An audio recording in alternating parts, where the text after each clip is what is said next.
Ibu mertuaku menghina latar belakang keluargaku. Aku balik permalukan ibu mertuaku saat buka bersama keluarga besar biar dia tahu siapa aku.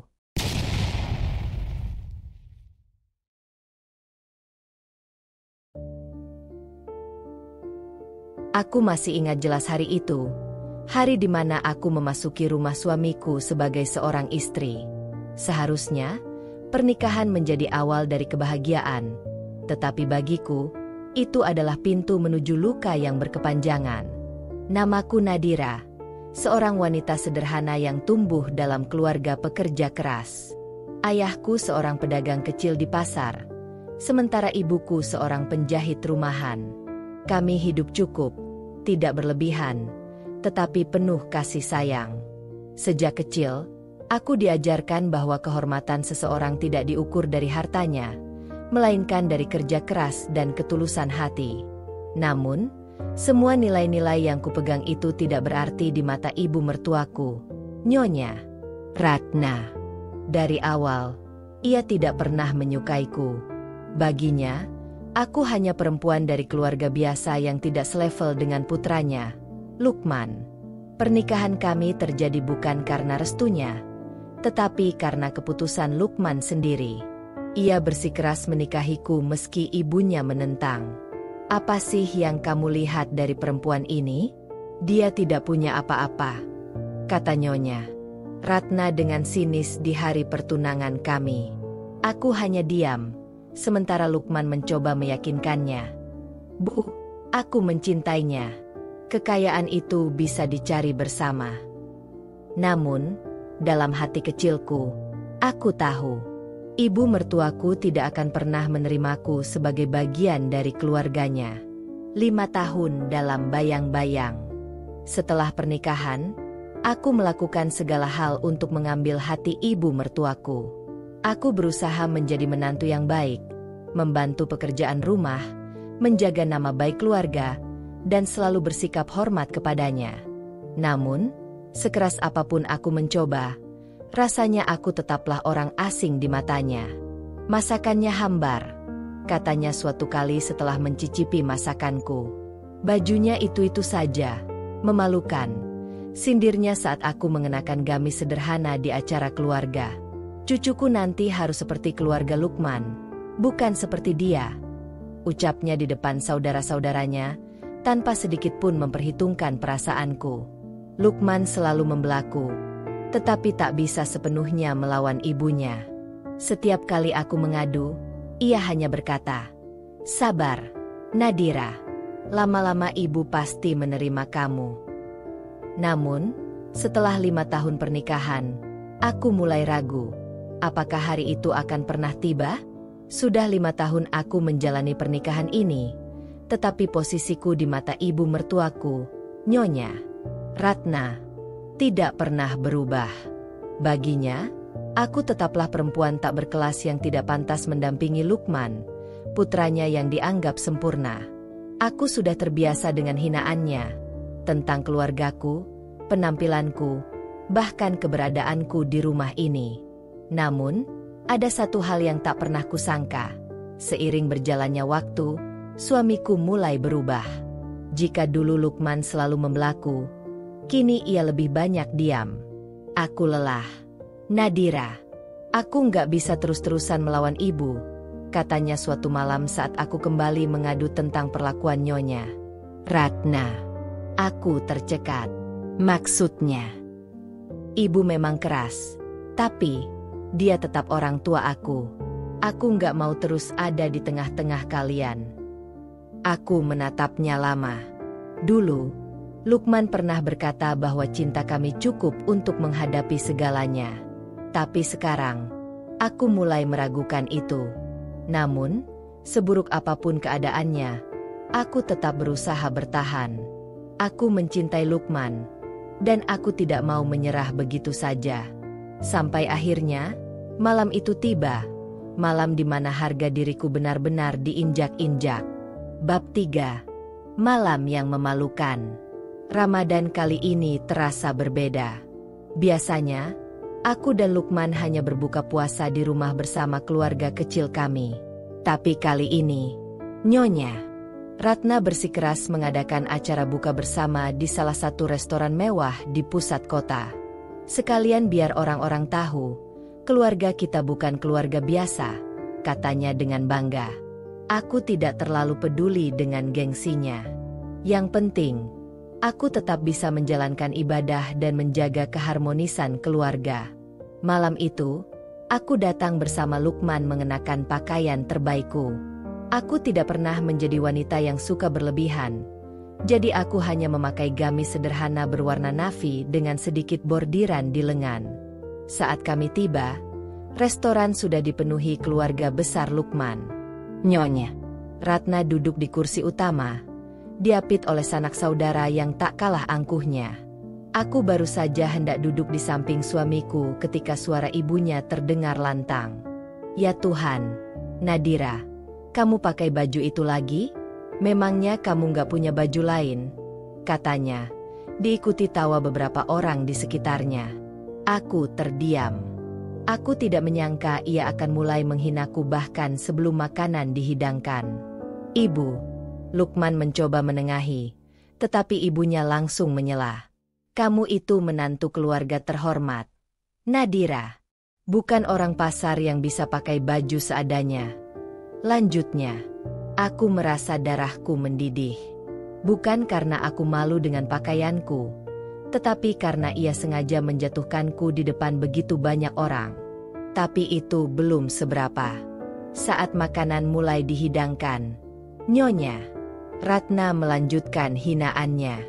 Coba lihat ini, katanya sambil menunjuk ke arah Lukman, lalu beralih ke saudara-saudaranya. Bisnis yang sekarang dikelola Lukman itu hasil kerja keras keluarga kami. Kami membesarkan perusahaan ini dari nol, dan sekarang bisa sebesar ini. Semua berkat kerja keras keluarga kami, bukan karena bantuan orang lain. Kata, bukan karena bantuan orang lain, itu seakan ditujukan kepadaku. Beberapa orang di meja mengangguk, mengiyakan ucapannya, sementara yang lain hanya diam. Aku bisa merasakan tatapan kasihan dari beberapa perempuan yang hadir. Seakan-akan aku memang tak pantas berada di sini. Aku mengepalkan tanganku di bawah meja. Aku bisa menerima jika ia menghinaku, tetapi mengatakan bahwa bisnis yang dikelola Lukman sepenuhnya hasil kerja keras keluarganya, itu bohong. Aku tahu persis bagaimana bisnis itu dimulai. Aku ada di sana sejak awal, ketika Lukman bahkan tidak tahu bagaimana cara mengelola keuangan. Aku yang mencari investor pertama, aku yang mengurus legalitas, aku yang membantunya membangun sistem dari nol. Tapi di mata Nyonya Ratna, aku hanyalah beban, bukan seseorang yang ikut berjuang. Aku menarik napas panjang. Aku tidak akan membalasnya malam ini. Tidak di sini, tidak dengan emosi. Namun, saat itu juga, seorang pria berpakaian rapi berjalan ke arah meja kami. Semua mata langsung tertuju padanya. Aku mengenalnya dengan baik. Ia adalah CEO dari jaringan restoran tempat kami makan malam ini. Dengan senyum sopan, pria itu menatapku, lalu berkata dengan nada penuh hormat, "Selamat malam, Ibu Nadira. Terima kasih telah memilih restoran kami untuk berbuka puasa." Meja makan mendadak sunyi. Semua orang terkejut. Nyonya Ratna, yang barusan menghinaku habis-habisan, menatap pria itu dengan bingung. "Maaf, Anda tadi bilang, siapa?" CEO itu kembali tersenyum. "Ibu Nadira, pemilik jaringan restoran kami." Saat itu, aku mengangkat wajahku dan tersenyum tipis. Ruangan yang tadi dipenuhi suara obrolan kini mendadak senyap. Semua orang di meja makan memandangku dengan mata terbelalak, seolah baru menyadari sesuatu yang selama ini mereka abaikan. Nyonya Ratna yang sedari tadi angkuh, kini wajahnya menegang. Bibirnya sedikit terbuka, tetapi tidak ada kata yang keluar. Sepertinya otaknya masih mencoba mencerna apa yang baru saja dikatakan oleh CEO restoran ini. Aku menikmati keheningan itu sejenak, membiarkan mereka merasakan betapa gilanya situasi ini di mata mereka. Lukman, suamiku, mengerutkan kening. Nadira, maksudnya, kamu pemilik tempat ini. Aku menatapnya. Ada sedikit rasa sakit di hatiku. Selama ini, dia sama sekali tidak pernah bertanya apa yang kulakukan di luar rumah. Ia terlalu sibuk dengan perusahaannya, dengan ibunya, hingga tak menyadari bahwa aku juga membangun sesuatu dari nol. CEO restoran itu, Pak Herman, masih berdiri dengan sopan di samping meja. Ia tampaknya juga menyadari ketegangan yang terjadi. Kami sangat berterima kasih kepada Ibu Nadira karena telah mempercayakan jaringan restoran ini kepada kami. Berkat kepemimpinan beliau, restoran ini berkembang pesat dan menjadi salah satu tempat berbuka puasa favorit tahun ini. Lanjutnya dengan nada bangga. Aku bisa melihat beberapa orang di meja mulai saling berbisik. Dia bos restoran ini. Kok bisa? Kenapa kita nggak pernah tahu? Nyonya. Ratna akhirnya berhasil menemukan suaranya kembali. Tidak mungkin, serunya, ekspresi wajahnya campuran antara kaget dan tidak percaya. Nadira? Menantu saya? Mana mungkin dia punya bisnis sebesar ini? Aku menatapnya dengan tenang. Kenapa tidak mungkin, Bu? Ia masih tergagap, mencari alasan untuk menyangkal fakta yang ada di hadapannya. Karena dia cuma perempuan biasa, dari keluarga biasa. Dia bahkan gak punya latar belakang bisnis. Aku tersenyum tipis. Itu yang ibu pikirkan. Tapi kenyataannya, saya sudah bekerja keras selama bertahun-tahun untuk membangun ini. Sama seperti dulu saya membantu Lukman membangun bisnisnya. Kata-kataku seakan menamparnya. Beberapa orang di meja langsung menoleh ke arah Lukman, menunggu reaksinya. Suamiku menatapku dengan ekspresi sulit ditebak. Jadi selama ini, kamu punya bisnis sendiri? Aku mengangguk. Iya. Tapi, kenapa kamu nggak pernah cerita? Aku tersenyum kecil. Kamu pernah bertanya. Ia terdiam. Matanya berkedip beberapa kali, seperti baru menyadari betapa jauhnya ia dariku selama ini. Sementara itu, Nyonya, Ratna tampak masih berusaha mencari cara untuk menyelamatkan mukanya. Ia menegakkan bahu, mencoba mengambil alih situasi. Lalu apa kalau benar? Apa dengan punya restoran ini kamu merasa lebih hebat dari keluarga kami? Suaranya tajam, tetapi aku bisa merasakan getaran di ujungnya, sebuah ketakutan yang tidak bisa ia sembunyikan. Aku menatapnya dengan penuh arti. Bukan soal lebih hebat atau tidak, Bu. Saya hanya ingin mengingatkan bahwa saya bukan siapa-siapa di mata ibu, tetapi di luar sana, saya bukan orang yang bisa diremehkan. Kali ini, wajahnya benar-benar memucat. Aku bisa merasakan kemenangan kecil di hatiku. Ini belum selesai, tapi setidaknya, untuk pertama kalinya, ibu mertuaku tidak lagi bisa memandangku sebelah mata. Lukman masih terpaku. Sorot matanya berkabut, seakan berusaha menghubungkan semua potongan puzzle yang baru saja ia temukan. Aku bisa melihat ketidakpercayaan, keterkejutan, bahkan sedikit penyesalan. Nadira, ia akhirnya bersuara, tapi suaranya terdengar ragu. Sejak kapan kamu membangun bisnis ini? Aku menatapnya tanpa ekspresi. Aku ingin tahu apakah pertanyaannya sekadar formalitas, atau apakah dia benar-benar peduli. 2 tahun setelah kita menikah, jawabku tenang. Lukman mengerutkan kening. 2 tahun setelah menikah? Ulangnya, seakan tidak percaya. Aku mengangguk. Saat itu kamu sibuk mengembangkan perusahaanmu. Aku tahu aku tidak bisa bergantung selamanya pada posisiku sebagai istrimu. Jadi, aku mulai belajar, mencari peluang, dan akhirnya, membangun bisnis ini sedikit demi sedikit. Aku bisa melihat dadanya naik turun. Tanda ia mulai memahami sesuatu. Kenapa kamu nggak pernah cerita? Tanyanya lagi, suaranya lebih pelan. Aku tersenyum tipis. Sejujurnya, aku ingin cerita, Lukman. Tapi, setiap kali aku ingin berbicara, kamu selalu lebih sibuk mendengarkan ibumu. Lukman terdiam. Aku bisa melihat rasa bersalah mulai menjalar di wajahnya. Aku melanjutkan, aku dulu ingin jadi istri yang baik. Aku ingin mendukungmu. Tapi lama-kelamaan aku sadar, di matamu, aku tidak pernah cukup. Aku hanya seorang istri yang harus mengikuti apa kata suami dan keluarganya. Jadi, daripada terus-terusan berharap diakui oleh orang-orang yang tidak peduli, aku memilih fokus membangun sesuatu untuk diriku sendiri. Lukman menatapku lama. Aku bisa melihat ketegangan di rahangnya, seakan ia ingin membantah, tetapi tidak tahu harus berkata apa. Karena dia tahu, aku benar. Aku ingin merasa puas melihat ekspresi ini di wajahnya. Aku ingin merasakan kemenangan. Tapi anehnya, yang kurasakan justru kelelahan. Betapa ironisnya. Aku menghabiskan bertahun-tahun mencoba mempertahankan pernikahan ini, mencoba menjadi menantu yang baik, mencoba mencintai seseorang yang bahkan tidak melihatku sepenuhnya. Dan baru sekarang, ketika semuanya sudah berubah, Lukman mulai menyadari siapa aku sebenarnya. Terlambat. Sangat terlambat.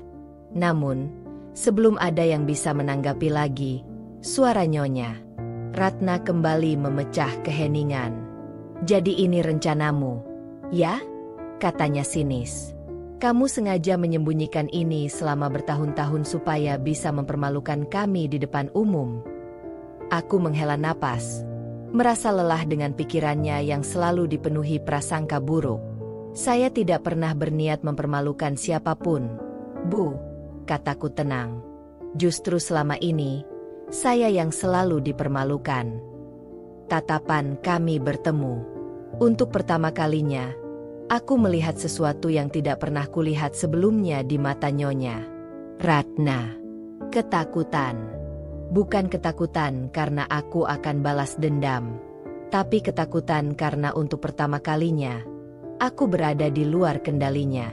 Aku bisa melihat beberapa anggota keluarga Lukman saling berbisik, menyadari perubahan dinamika dalam keluarga ini.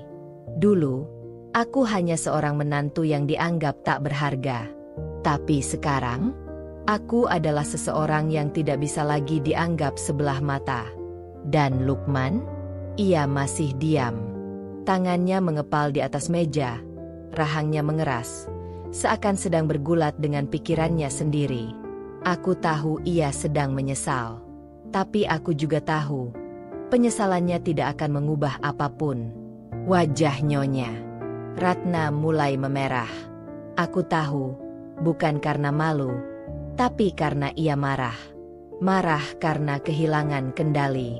Baginya, aku hanyalah menantu tak berguna yang bisa dihina dan diinjak-injak sesuka hati.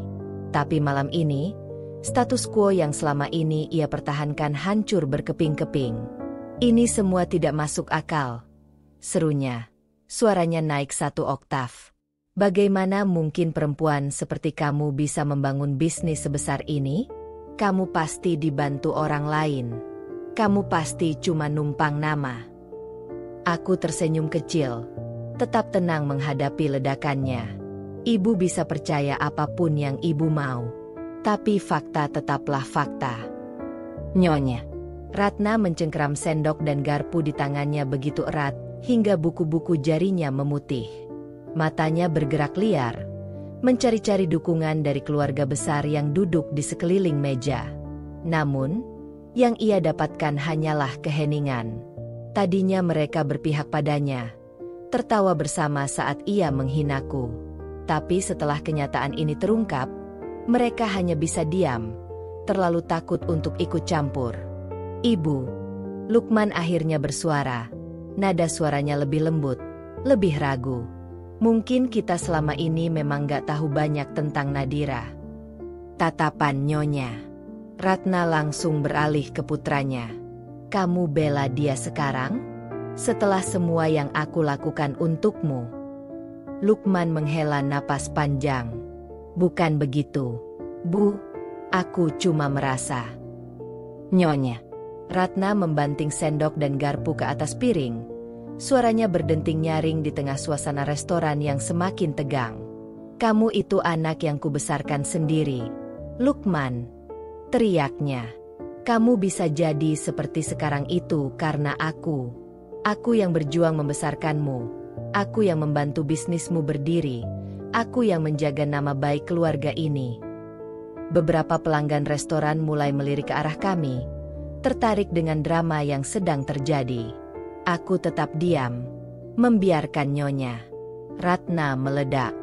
Aku tahu, semakin keras ia berteriak, semakin banyak orang yang menyadari betapa kacaunya dirinya.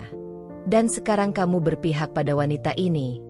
Lanjutnya, suaranya bergetar oleh emosi. Kamu lebih percaya dia daripada ibu kandungmu sendiri. Lukman menunduk, tampak frustasi. Bu, aku nggak pernah bilang aku nggak percaya ibu, katanya pelan. Tapi mungkin kita memang salah paham tentang Nadira selama ini. Salah paham? Aku ingin tertawa mendengar kata itu.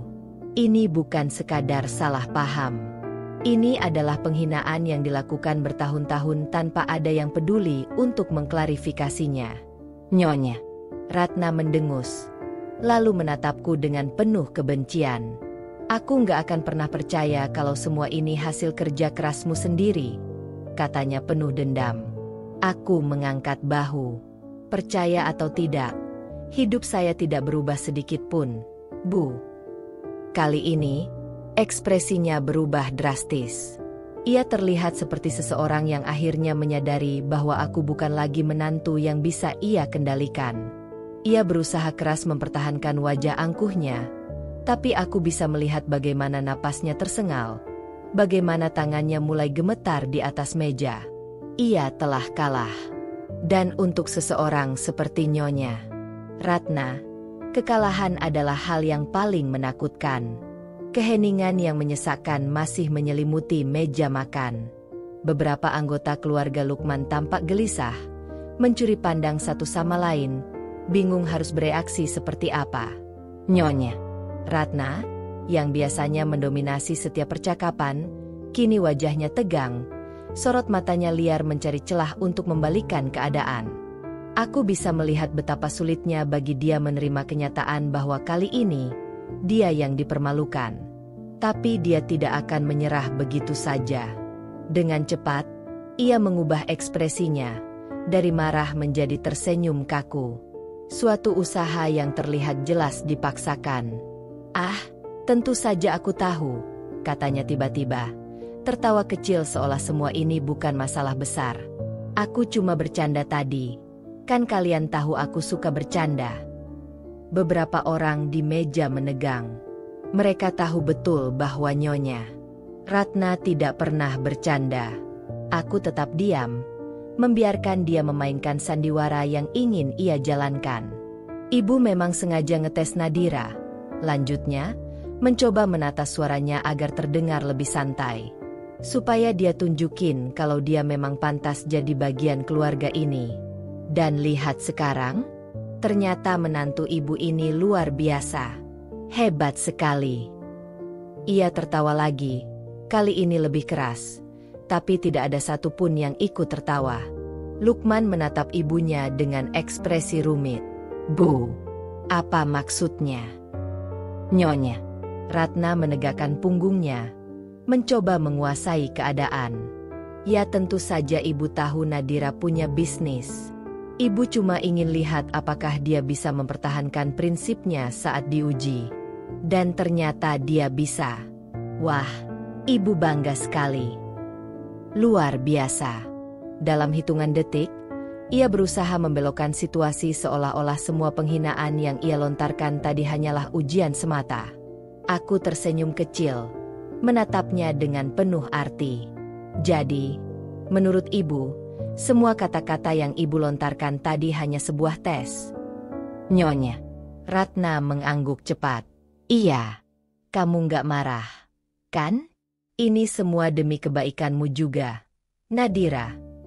Aku ingin tertawa mendengar betapa tidak masuk akalnya alasan yang ia buat. Tapi aku memilih untuk tetap tenang. Kalau begitu, terima kasih, Bu. Jawabku santai. Terima kasih karena sudah menguji saya dengan segala hinaan dan meremehkan saya selama bertahun-tahun. Sekali lagi, wajah Nyonya Ratna memerah. Ia tahu aku sengaja menekankan kata-kataku.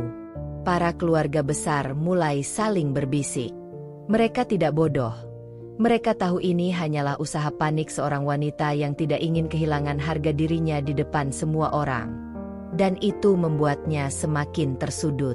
Melihat situasi yang semakin tidak menguntungkannya, Nyonya Ratna mengambil gelasnya dan menyesap airnya perlahan, berusaha mengalihkan perhatian.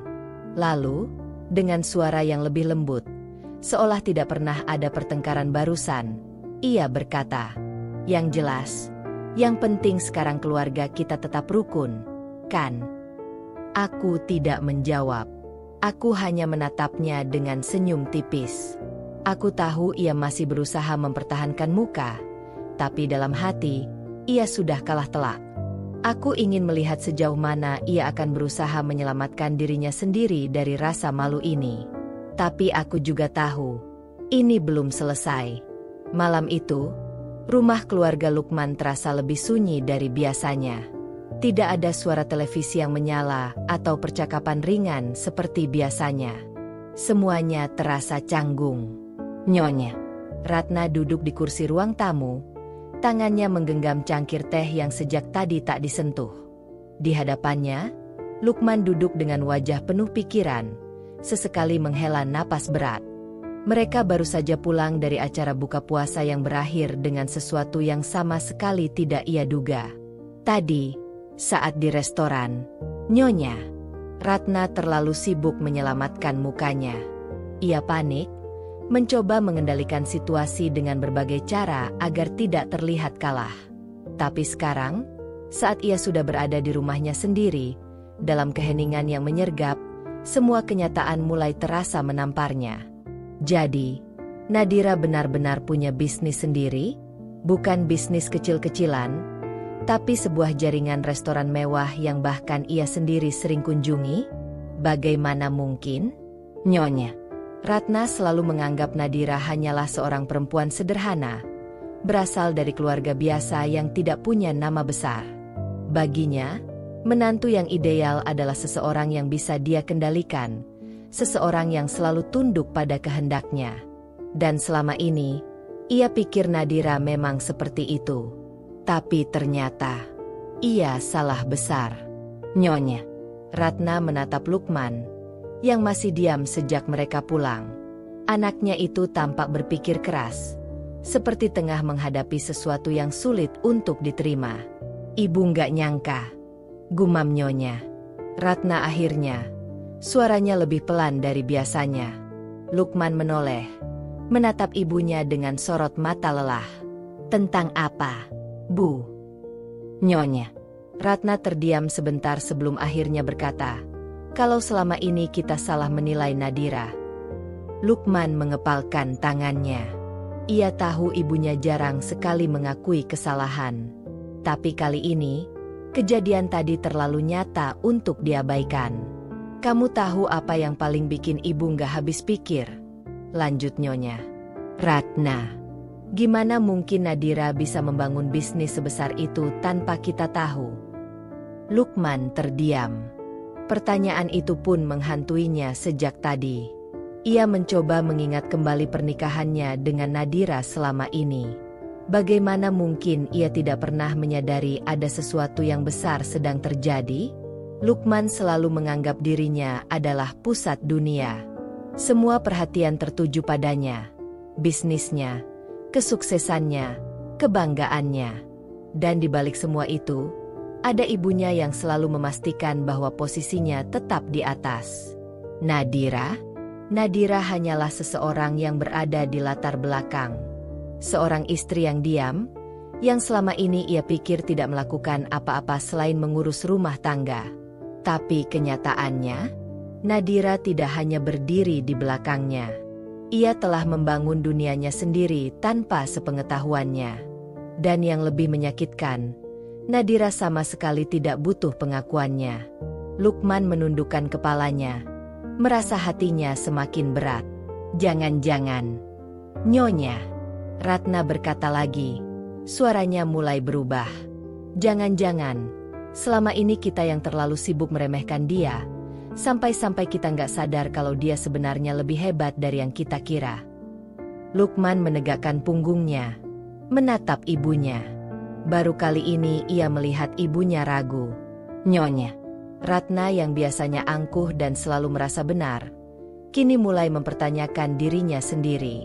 Ia juga merasakan hal yang sama. Dan entah kenapa, perasaan itu membuatnya takut.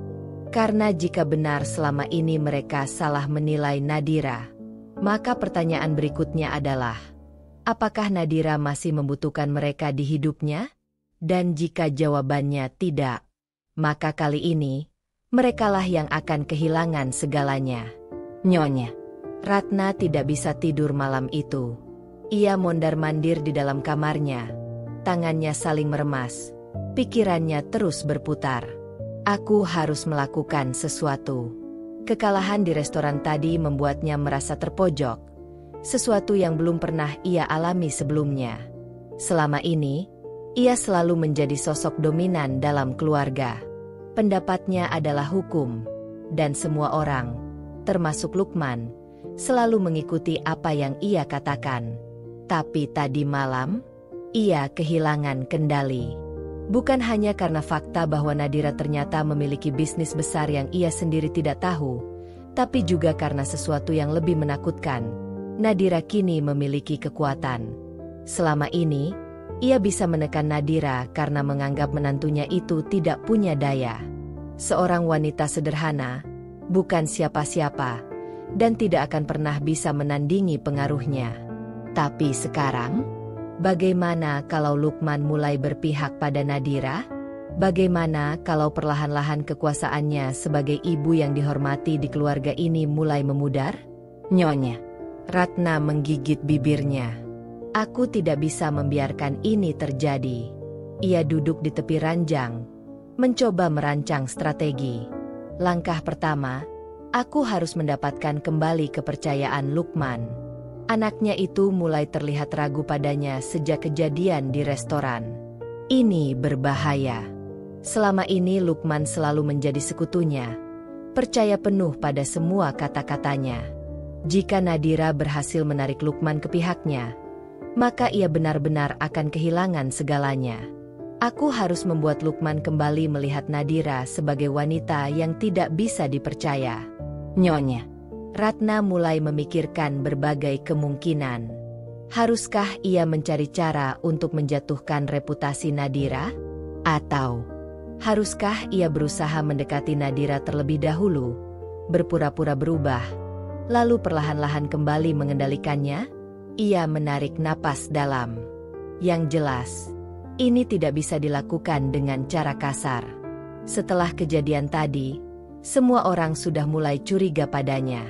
Jika ia langsung menyerang Nadira lagi, ia hanya akan terlihat semakin buruk. Aku harus bersikap manis. Aku harus membuat mereka percaya bahwa aku telah menerima Nadira dengan tulus. Dan saat mereka lengah, aku akan mengambil kembali posisiku. Nyonya. Ratna akhirnya tersenyum tipis. Matanya berbinar penuh rencana. Pagi itu, Nadira bangun dengan perasaan yang lebih ringan dari biasanya. Kejadian di restoran semalam masih segar dalam ingatannya, tapi ia merasa puas. Untuk pertama kalinya, Nyonya. Ratna tak lagi bisa meremehkannya. Namun, di sisi lain, ia juga tahu bahwa wanita itu tidak akan tinggal diam. Nyonya. Ratna bukan tipe orang yang bisa menerima kekalahan begitu saja. Dan benar saja, beberapa jam setelahnya, Nyonya. Ratna muncul di depan rumah Nadira. Seorang asisten rumah tangga membuka pintu, sedikit terkejut melihat mertua majikannya berdiri di ambang pintu dengan ekspresi yang jauh berbeda dari biasanya. Ramah, lembut, bahkan terlihat seperti orang yang telah banyak merenung. "Nadira ada di rumah?" tanyanya dengan suara halus, sangat berbeda dari nada otoritatif yang biasa ia gunakan. Tak lama kemudian, Nadira muncul. Ia terkejut melihat kedatangan mertuanya, tapi ia segera menguasai diri. "Silakan masuk, Bu." "Nyonya." Ratna tersenyum tipis dan melangkah masuk dengan anggun. Begitu mereka duduk di ruang tamu, suasana terasa canggung. Biasanya, setiap kali bertemu, "Nyonya," Ratna selalu menyelipkan komentar tajam atau sindiran halus. Tapi kali ini berbeda. "Nadira." Suara Nyonya Ratna terdengar lebih pelan dari biasanya. "Ibu mau bicara denganmu." Nadira menatapnya penuh selidik. "Silakan, Bu." Hening sejenak. "Nyonya." Ratna menarik napas sebelum berkata, "Ibu ingin meminta maaf." Nadira terkejut. Ia tidak menyangka wanita itu akan mengatakan hal tersebut. Tapi ia tetap diam, menunggu kelanjutan ucapan mertuanya. "Ibu sadar selama ini mungkin terlalu keras sama kamu," lanjut Nyonya Ratna. "Ibu hanya ingin yang terbaik untuk keluarga ini. Tapi, sepertinya cara ibu selama ini salah." Nadira menahan diri agar tidak langsung bereaksi. Ia tahu, ini bukan karakter asli Nyonya Ratna. "Aku menghargai permintaan maaf ibu," jawab Nadira hati-hati. "Tapi kenapa tiba-tiba?" "Nyonya." Ratna tersenyum tipis, seolah telah menyiapkan jawaban itu. "Karena semalam membuka mata ibu. Ibu selama ini tidak pernah benar-benar mengenal kamu. Dan ibu merasa bersalah." Nada suaranya terdengar penuh penyesalan. Sangat meyakinkan, jika saja Nadira tidak tahu betapa liciknya wanita ini. "Tentu, ibu juga tidak bisa mengubah semuanya dalam semalam," lanjutnya. "Tapi ibu ingin memperbaiki hubungan kita. Ibu ingin kita mulai dari awal." Nadira tetap diam. Dari caranya berbicara, dari cara ia membangun suasana, semua ini terasa seperti permainan psikologis. "Nyonya." Ratna ingin masuk ke dalam pertahanannya. Tapi Nadira bukan lagi wanita yang bisa dipermainkan dengan mudah. "Ibu ingin kita akur." Nadira mengulang kata-kata mertuanya. "Nyonya." Ratna mengangguk. "Baiklah," kata Nadira, masih tersenyum.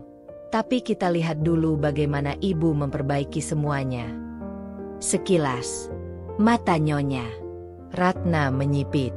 Hanya sesaat, sebelum kembali ke ekspresi lembutnya. "Terima kasih, Nadira." Setelah pertemuan pagi itu, Nadira tahu satu hal dengan pasti, permintaan maaf Nyonya Ratna terlalu indah untuk dipercaya.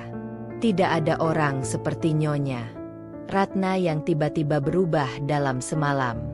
Jika ia benar-benar ingin memperbaiki hubungan, maka harus ada bukti nyata.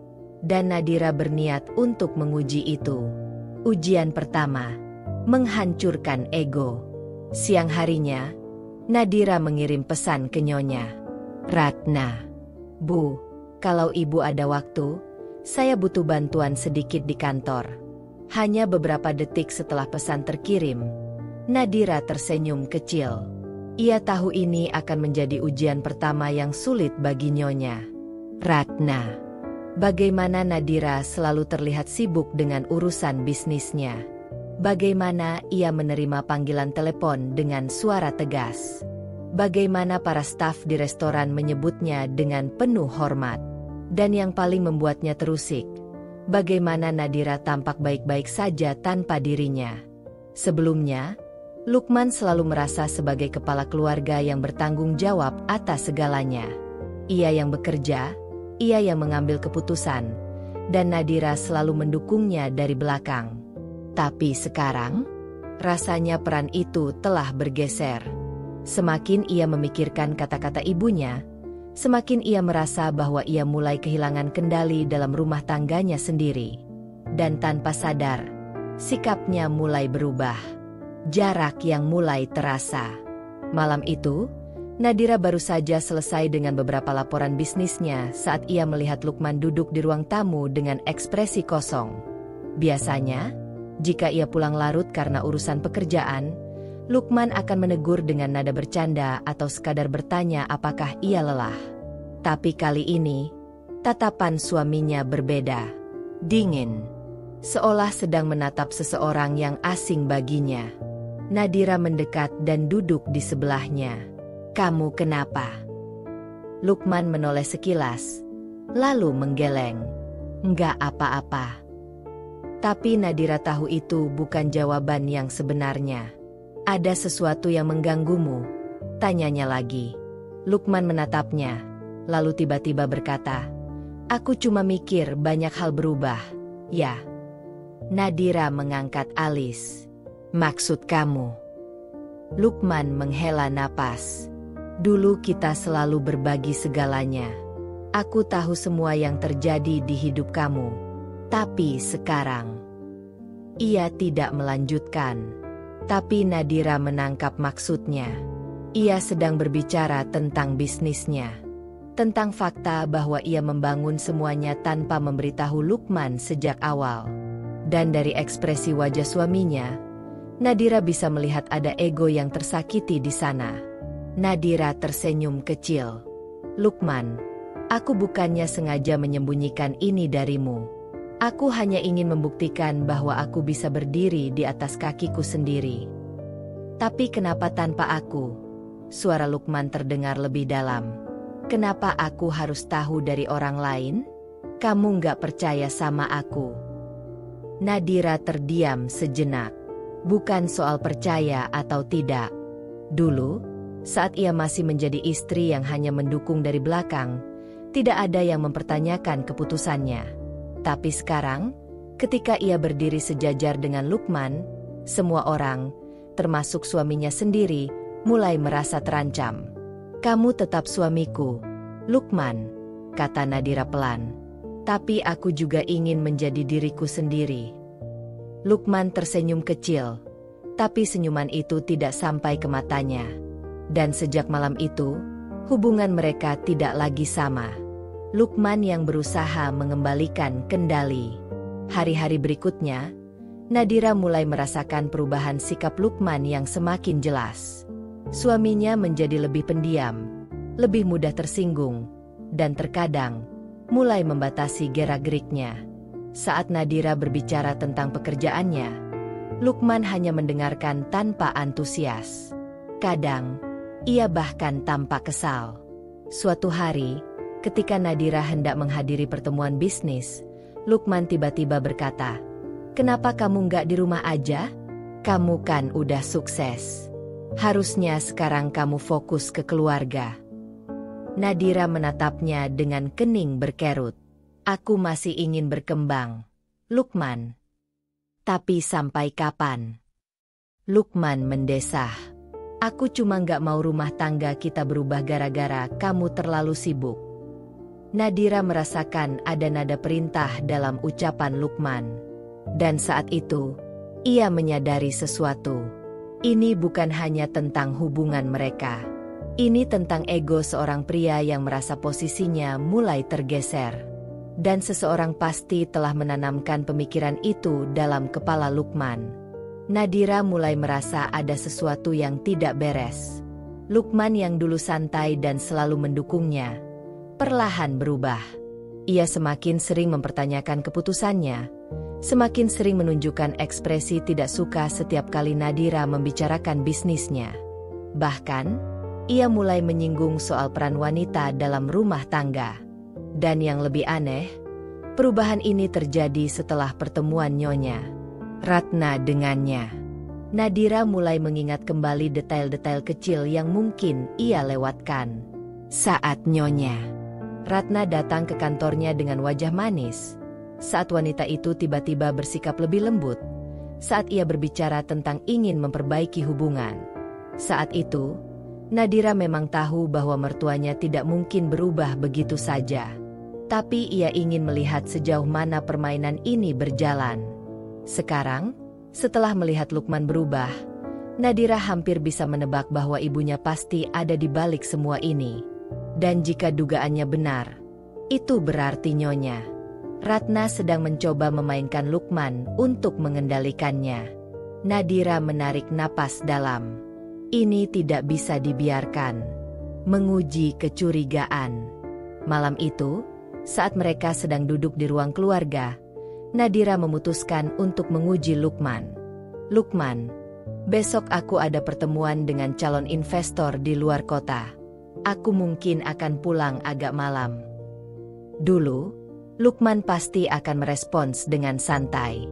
Tapi kali ini, keningnya langsung berkerut. Sendiri. Nadira mengangguk. Iya. Kenapa? Lukman menghela napas. Aku cuma ngerasa kamu terlalu sibuk sekarang. Kamu nggak kepikiran untuk lebih fokus ke rumah tangga kita. Boom. Nadira tersenyum tipis. Ini pasti bukan hanya suara Lukman. Ini suara Nyonya Ratna yang sudah ditanamkan dalam pikirannya. Ia bersandar di sofa, menatap suaminya dengan lembut. Aku selalu fokus ke rumah tangga kita. Lukman, aku hanya ingin membangun sesuatu yang bisa kita banggakan bersama. Lukman terdiam. Ia tampak bimbang, seolah ingin percaya pada Nadira. Tapi di saat yang sama ada sesuatu yang menahannya. Sesuatu yang mungkin telah ditanamkan oleh seseorang yang lebih dulu memanipulasinya. Nadira sudah yakin sekarang. Ini bukan hanya tentang perasaan Lukman. Ini tentang bagaimana ibunya mencoba mengambil alih kendali. Dan jika Nyonya Ratna pikir ia bisa menjatuhkan Nadira dengan cara ini, maka ia sangat salah. Bersiap menghadapi permainan. Saat Nadira masuk ke dalam kamar malam itu, ia langsung mengambil ponselnya dan mulai menyusun strategi. Ia tidak akan tinggal diam. Jika Nyonya Ratna ingin bermain dengan cara halus, maka Nadira akan membalasnya dengan lebih cerdas. Dan langkah pertamanya adalah menggali lebih dalam. Ia harus tahu sejauh mana Nyonya Ratna telah mempengaruhi Lukman. Dan yang lebih penting, apa sebenarnya tujuan utama wanita itu? Nadira tidak akan membiarkan dirinya jatuh ke dalam permainan Nyonya Ratna. Ia tahu bahwa wanita itu bukan hanya ingin mengendalikan Lukman, tetapi juga mengembalikan posisinya sebagai wanita yang paling berpengaruh dalam keluarga. Namun, satu hal yang pasti, Nadira tidak akan membiarkan itu terjadi. Langkah pertama, menggali informasi. Sebelum melawan, ia harus tahu medan perangnya. Nadira mulai memperhatikan Lukman lebih seksama. Setiap kali mereka berbicara tentang rumah tangga, ia mencari pola dalam ucapan suaminya. Setiap kali Lukman mengungkit soal perubahan atau peran istri, ia mencoba mencari dari mana pemikiran itu berasal. Dan yang menarik, setiap kali Lukman mulai mempertanyakan perannya dalam rumah tangga, Nadira selalu menemukan satu kesamaan. Selalu ada kata-kata yang terdengar seperti bukan berasal dari Lukman sendiri. Ada kalimat-kalimat yang seolah telah ditanamkan dalam pikirannya. Seorang istri itu seharusnya lebih mendukung suaminya, bukan berjalan sendiri. Kamu sukses sekarang, tapi jangan sampai rumah tangga kita jadi korban. Bukannya lebih baik kamu lebih banyak di rumah? Kita kan sudah cukup punya segalanya. Ini bukan hanya pemikiran Lukman. Ini pola pikir yang diberikan oleh seseorang. Dan Nadira tahu siapa dalangnya. Namun, hanya mengetahui saja tidak cukup. Ia harus membuat Nyonya Ratna terjebak dalam permainannya sendiri. Langkah kedua, memancing Nyonya Ratna. Malam itu, Nadira melakukan sesuatu yang belum pernah ia lakukan sebelumnya. Ia menghubungi Nyonya Ratna lebih dulu. Biasanya, mertuanya yang selalu mencari alasan untuk menghubunginya. Namun kali ini, Nadira membalikan keadaan. Assalamualaikum, Bu. Di seberang sana, ada jeda beberapa detik sebelum suara Nyonya Ratna terdengar. Waalaikumsalam. Nadira, ada apa? Nadira tersenyum kecil. Bingung. Mertuanya pasti terkejut karena ia jarang sekali menghubunginya secara langsung. Saya mau ngajak ibu bertemu. Ada sesuatu yang ingin saya bicarakan. Nyonya. Ratna terdengar ragu sejenak sebelum akhirnya menjawab. Oh, tentu. Kapan? Besok. Baiklah. Di mana? Nadira menyebutkan tempat yang netral. Bukan rumahnya, bukan rumah Nyonya Ratna, dan bukan restoran miliknya. Tempat yang tidak memberikan keuntungan psikologis pada siapapun. Baik, saya akan datang, jawab Nyonya Ratna akhirnya. Nadira menutup telepon dengan senyum penuh arti. Pertandingan baru saja dimulai. Langkah ketiga, menyiapkan serangan balik. Malam itu, Nadira tidak langsung tidur. Ia mulai menyiapkan strategi yang lebih dalam. Jika Nyonya Ratna ingin memanipulasi Lukman secara perlahan, maka ia akan membuktikan kepada Lukman siapa sebenarnya ibunya. Namun, ia tidak akan melakukannya dengan konfrontasi langsung. Ia akan membiarkan Nyonya Ratna membuka topengnya sendiri. Bagaimana caranya? Dengan satu pertanyaan yang tidak akan bisa dijawab oleh Nyonya Ratna tanpa membongkar niat aslinya. Dan pertanyaan itu akan ia lontarkan besok, saat mereka bertemu. Nadira tiba lebih dulu di tempat yang telah ia tentukan. Sebuah lounge kecil dengan suasana tenang, jauh dari hiruk-pikuk kota. Tempat ini netral, tidak memberikan keuntungan psikologis kepada siapapun. Ia duduk dengan tenang, menunggu kedatangan Nyonya Ratna. Dalam pikirannya, strategi telah disusun dengan rapi. 15 menit kemudian, wanita itu datang. Seperti biasa, Nyonya Ratna tampil anggun dan berkelas. Wajahnya tersenyum ramah, tetapi Nadira tahu senyum itu hanya topeng.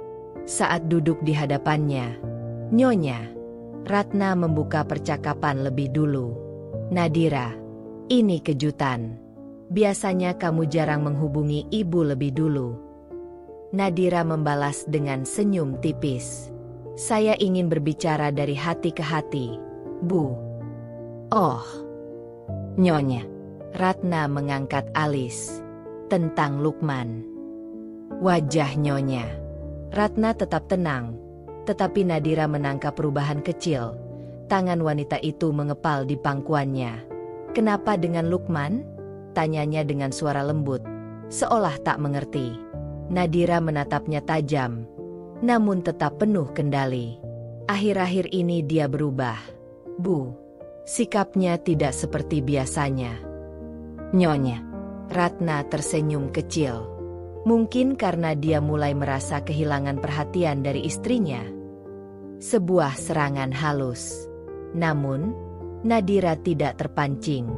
Atau mungkin karena ada seseorang yang menanamkan pemikiran tertentu di kepalanya, jawabnya dengan nada santai, tetapi menusuk.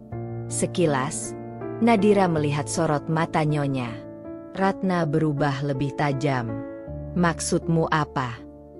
Nadira menyandarkan punggungnya, lalu berkata pelan, saya hanya ingin tahu, apa yang sebenarnya ibu inginkan? Nyonya Ratna tertawa kecil.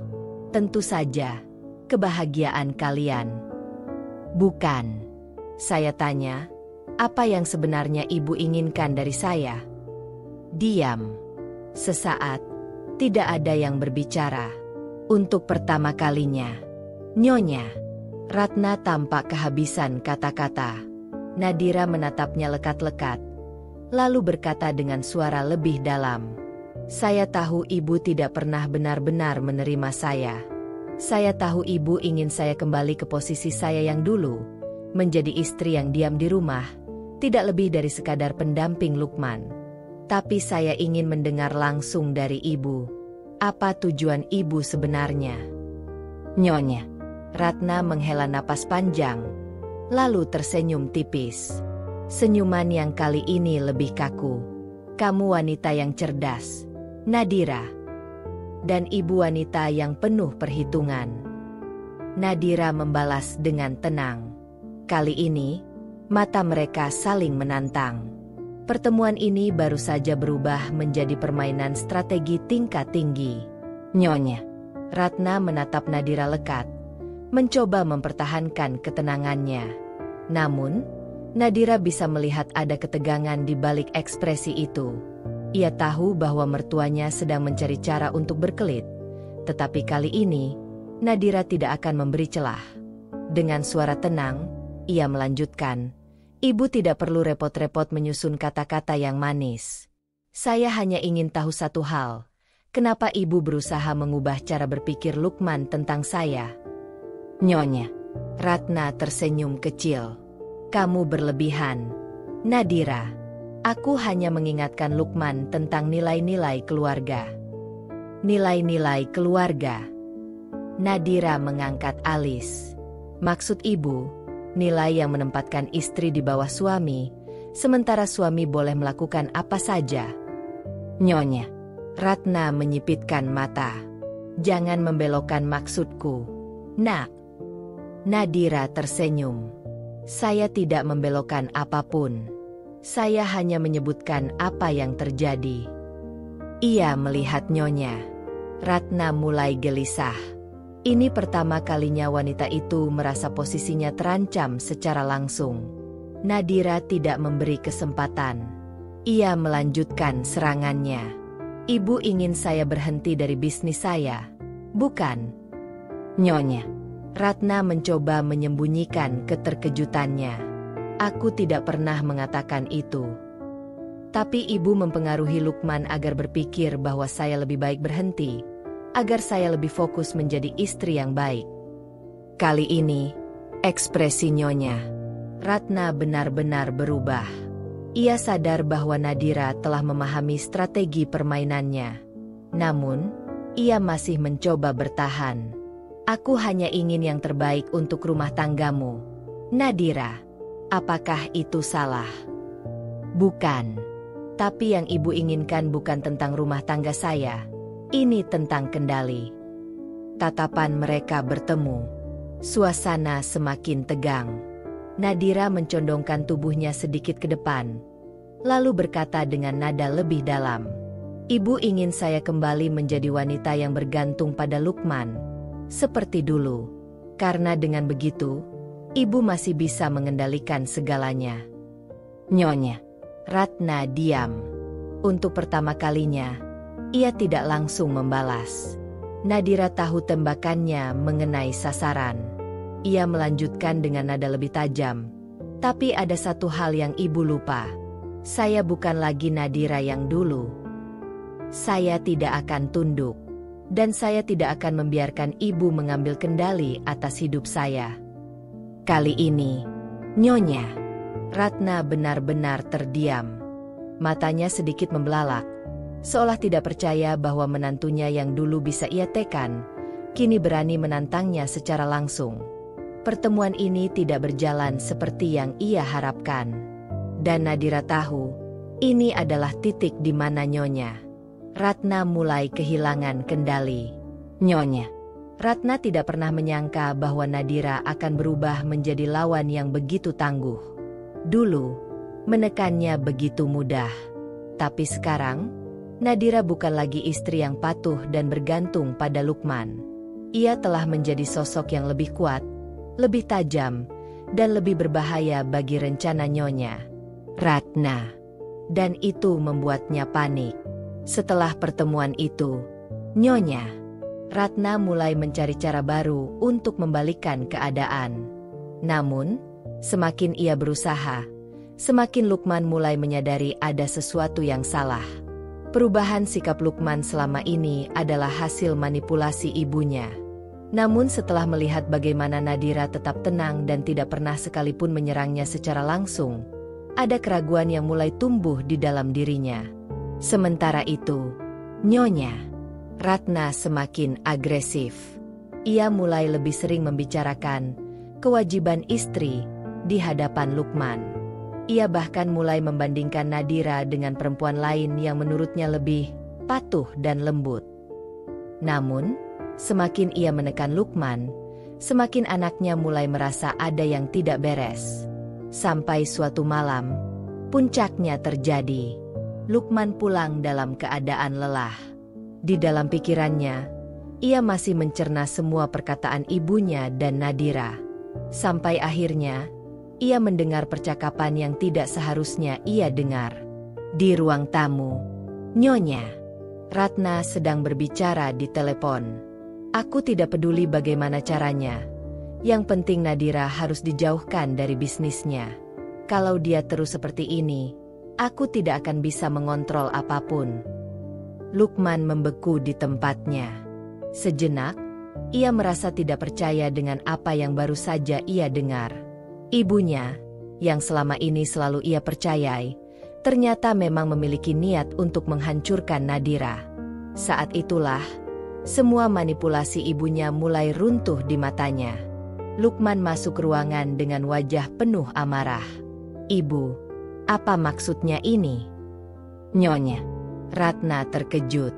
Ia mencoba mengendalikan situasi, tetapi Lukman sudah mendengar semuanya.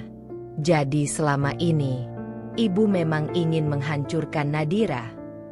Nyonya Ratna masih berusaha mencari alasan. Nak, kamu salah paham.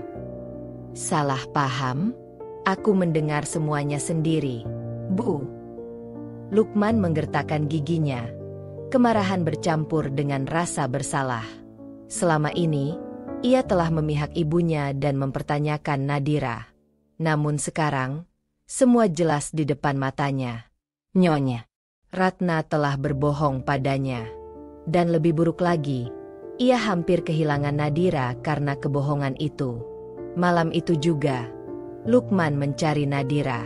Saat melihat istrinya, ia merasa sangat bersalah. Nadira. Suaranya bergetar. Aku telah salah menilaimu. Nadira menatapnya tanpa berkata apa-apa. Lukman menarik napas dalam-dalam. Aku tidak bisa mengubah apa yang sudah terjadi. Tapi aku ingin kamu tahu. Aku menyesal telah meragukanmu. Nadira masih diam. Lalu, dengan suara pelan, ia bertanya, lalu apa yang akan kamu lakukan sekarang? Lukman terdiam. Disinilah pilihan terbesarnya harus dibuat. Memilih ibunya, atau memilih istrinya. Setelah beberapa detik yang terasa seperti selamanya, Lukman akhirnya menjawab, aku memilihmu.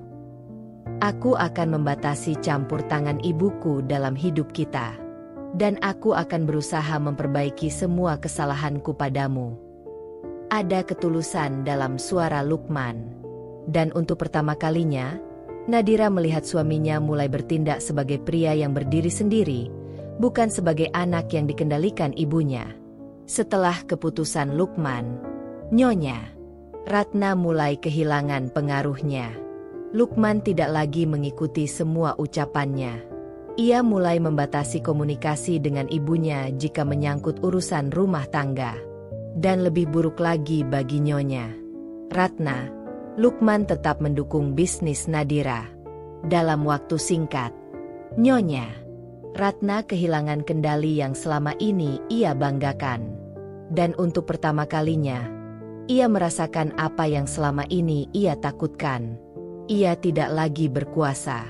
Setelah semua yang terjadi, hubungan Nyonya Ratna dan Nadira tidak pernah kembali seperti dulu. Namun, tidak seperti sebelumnya. Kali ini kendali ada di tangan Nadira.